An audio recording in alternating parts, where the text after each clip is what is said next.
All right, epic guitar story. Let's go.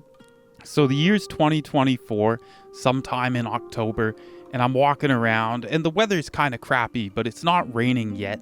Keep that in mind for later. It's very important. In my head, I'm thinking of classical music. I'm thinking of medieval music. I don't really listen to that stuff normally, so it was kind of a weird thing at the time that I was thinking that. So I walked into a thrift store that I never go to, because it has the worst selection in musical instruments. I'm talking like maybe 10 or 20 guitars all hanging, and they're all like just starter kind of junk pack guitars, you know, like the black Strats. They usually have those used for either the same price or more than it would cost new. You know, if you see a Squire in there, you're lucky. Like a Squire in that shop, it would make my day. So I'm in this thrift store, and I make a beeline straight past all the dead people things and soiled mattresses, right to where the back corner of the store is with all the cruddy guitars. And I see just this hanging. It's like in the corner, it's covered in dirt, and I see the wood, and I'm like, damn, that's some good wood. I flip it around to check out the back, and the back also, just look at it. Oh my God, this is good wood, right? And even like the heel of the neck is nice and pointy. This guitar has style. And then when you look at the tuners, they're very Victorian era. They look very old world, like something you would see hundreds of years ago when people actually gave a crap about what they built. They're not those oval shaped ones. And then you look at like even the tuners where they're mounted, that looks really beautiful. It looks like it's from an era where you could take a handful of tobacco, shove it up your nose, and say, "Good day, sir," and that would be totally normal and acceptable. I love that era.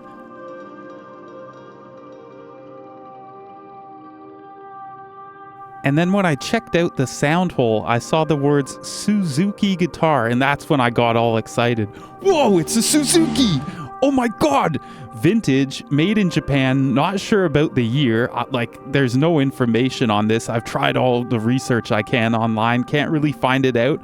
But if you look at the decoration around the sound hole, you got these sad looking little Chinese buns. That's what my wife calls them.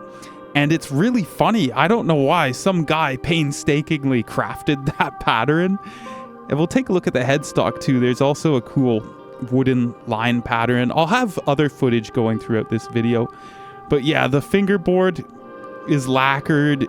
Some of the lacquer's fading away. This thing has age. It has mojo. It's just beautiful. And so, as you know, if you're a guitar player, nylon strings can be kind of a bitch to tune up. So I'm tuning this thing up, and I think I'm going as far as C standard just by ear, because I like things tuned a bit lower, and I don't want to put unnecessary pressure on an old instrument, right?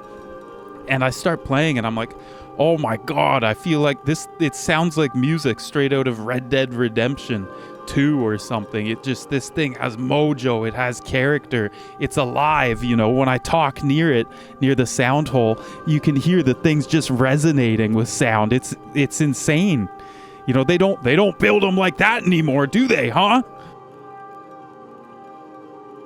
So I'm playing away on this thing, and I'm starting to get a bit emotional. I'm starting to get attached. Like, if you're a guitar player, you know, it's that attachment. It starts happening, and you don't want to leave without it, and you're like, oh. So I'm looking for a price. Usually all the other guitars have a tag. This one didn't. I'm looking everywhere. I look at, the back of the headstock, and there was a sticker on the back. I took it off, but this sticker said 1,400 and yada yada yen. It was like maybe at the time, I don't know, 12 or 13 Canadian dollars. My jaw dropped. That's stupid cheap. I was looking at it. I was like, what's wrong with it? Is the bridge lifting? Is there some like disease? Like, I mean, the thing was pretty dirty, but no, the bridge is on there. You can see, whoa, it's not coming off. It's in decent condition. It's a bit banged up, but it was just covered in like dirt, like actual dirt, like mud. Like it looked like somebody left this thing outside, but the neck is straight. Everything's fine. The action, you know, it's a bit high, but it's a classical guitar. I think they recommend 4 millimeters. This was about that. I've since taken it down to about 3.5 just for comfort. I'm not a flamenco player. I like it a bit higher anyways for clarity for recording guitars. And yeah, so I'm looking like, what's the flaw? I guess there is no flaw. I guess they just don't know what they have. So I walk up to the cash register and I buy it, and the lady's kind of giving me the look like, oh, why do you want that? And I was like, well, just sell me the thing, right? Just sell me the fucking thing and let me go. So she asks if I want a bag and looks kind of concerned. And then, says it's raining, and I look outside and it is pissing, absolutely pissing rain. And it's like half an hour to walk home. I have an umbrella, but like I don't have a case, and she can't find a bag big enough. And I said, you know what? I'll figure this out. It's fine. So I took my umbrella, which is very big. It has a large circumference, and I opened it and I held the guitar upside down by the neck like this with one hand and the umbrella with the other hand, and walked home through the rain for 30 minutes. It was the most like excruciating thing ever on my arms. Like by the time I got home, it was hard to put my arms down. They were like up, permanently. I was like this. But yeah, not a drop of water got on the body. I think the headstock was fine too. The guitar was totally dry. I took it inside. I also just let it rest a bit. And yeah, it was mine. I was shocked. Before anything though, before any playing, any setup, any recording, first thing I wanted to do was clean this thing, because like I said, it was dirty. And when I say that, I mean like actually, like this was really cloudy. It wasn't shiny like this. And like I said, it looked like it was covered in mud. And there was something rattling in the guitar. And I ended up shaking it out, and there was like spider webs coming out, like balls, like clumps of what looked like spider webs. And then a dead hornet, like a really big dead hornet. And this thing, like it looked like those photos of King Ramses II or whatever from ancient Egypt. This thing was mummified. Like there was no telling how old this hornet was. It could have been older than me.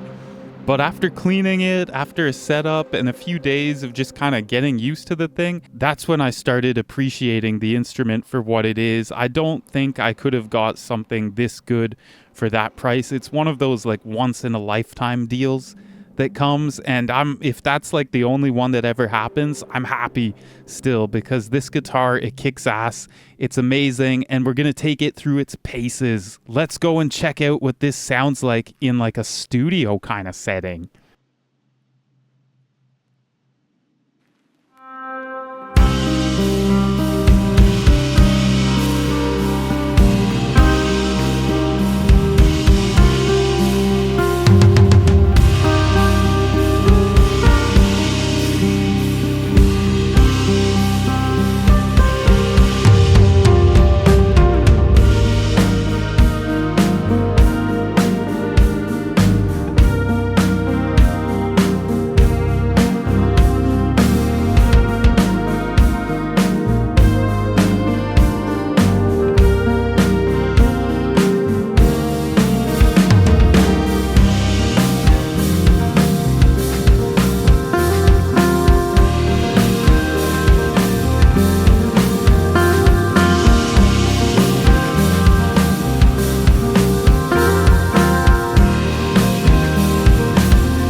Sounds pretty good, I think. I don't think you can get a guitar that sounds that nice for that price, especially one that is this nice. And that was it, guys. That was my epic guitar story about the sad mochi guitar, as my wife calls it. Just look at how sad they are. Oh my God. Peace, guys. Ah!